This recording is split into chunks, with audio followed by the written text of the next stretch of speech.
Welcome to StartupHakk. Today we're going to talk about a quote from Kevin O'Leary about CEOs who didn't know their numbers and what this came off to him as sounding like as a potential investor. So let's go ahead and get started today.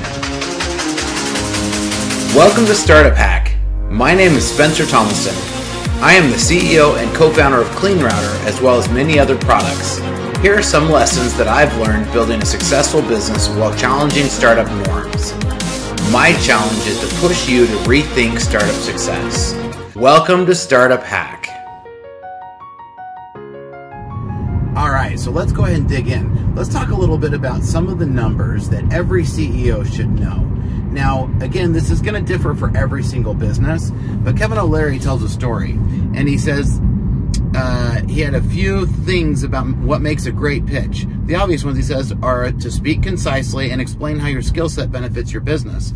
But there's something more crucial that many CEOs miss, he says, showing an understanding of the business's finances and how they relate to the rest of the industry. I've seen the air sucked out of the room in the context of Shark Tank, he says. You're standing on the carpet, all the sharks are trying to bid on your business, and they start asking you about your numbers. You've got to know your numbers. You've got to know your numbers. The CEOs who aren't prepared to discuss their company's finances, O'Leary says, are wasting potential investors' time. You deserve to burn, he says, and I put myself there too. He's saying that ultimately, and he uses a lot of colorful language around it, but he says the key to express how big the market is, how fast it's growing, and why you think you've got a significant share of it. You've got to say, look, this market is $100 billion a year, and here's why I think I can get a piece of it. Here's how distribution is going to work, etc. He says you need to be able to articulate the opportunity and be able to explain it to the investors if you have any chance of being able to get them to come in on your business. Now, I'm going to go even one step further. I think if you want to be successful, you really need to make sure you understand these numbers because this is where success lies. So for CleanRouter, one of the things that we dug into is we knew that we really need to know some of the core fundamentals of the business. One, how much website traffic were we getting? If we didn't even know the very top of the funnel to know exactly how much website traffic we were getting, that's really where everything kind of started and stopped. It was right from the website traffic. Now, we can get into what kind of traffic and what brought the traffic, but let's just keep this simple. So what traffic, or how much traffic was coming into the site? The next number that we needed to know was how much we were spending to get that traffic there. So these became our customer acquisitions cost, or CAC. And our customer acquisition cost became a critical number to drive towards the success.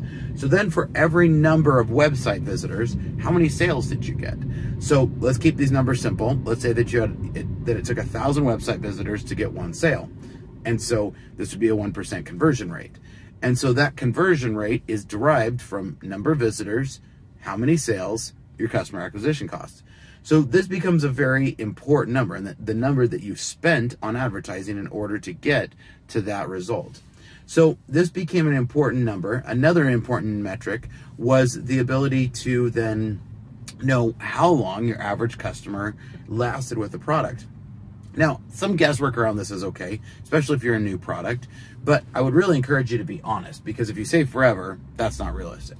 You have to try to figure out what kind of a churn. At CleanRouter, we found that people use the product for roughly about 5 years. Most people bought the product in early teen years. We're done with it by late teen years. There was a natural attrition. Roughly about 5 years seemed to be about our average customers. Now, again, we wouldn't have known that, except that we've been running business for a while.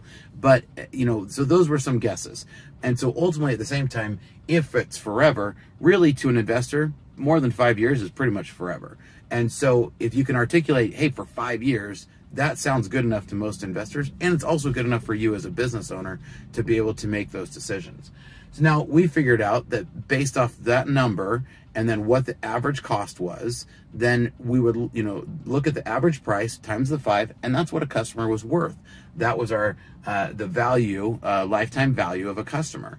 So then it becomes simple math. Hey, look, I know I need to spend this much to get the customer. The customer's worth this much over 5 years, and then you can look and run all of the numbers based off of that. When you take that math, that then says, cool, I just need an extra X amount of dollars and I can scale my business to Y. And that's what investors are looking for. They're looking for that kind of math, because an investor who wants to come in is looking for 3 times their return in 3 years or 5 times their return in 5 years. Very simple back of the napkin numbers. If you can be hitting these kind of numbers, you're gonna be very investable for investors. So this is an example of where you've got to know your numbers. And so as I went to pitch to different VCs, being able to say these numbers and confidently show them too, to be able to show quick dashboards that we had built to be able to articulate these numbers and how we collect them, became very impressive for a lot of these investors. And so this is ultimately, but it also ultimately became important that we actually ended up not taking investors' money, because we figured that for us, debt financing, we had those numbers calculated down so well that debt financing made much more sense than giving away equity in the company. So that's a different discussion for another day. But getting to know these numbers become critical. And I believe that you need to, as a CEO or as a co-founder or as a leader in your business, you need to get to where you know these numbers day in and day out, because they should change the operating decisions that you make. They change where you advertise. They change how much you spend on advertising. They change what type of funding you decide to get. They change, I mean, literally it will change every aspect of your business once you know these numbers.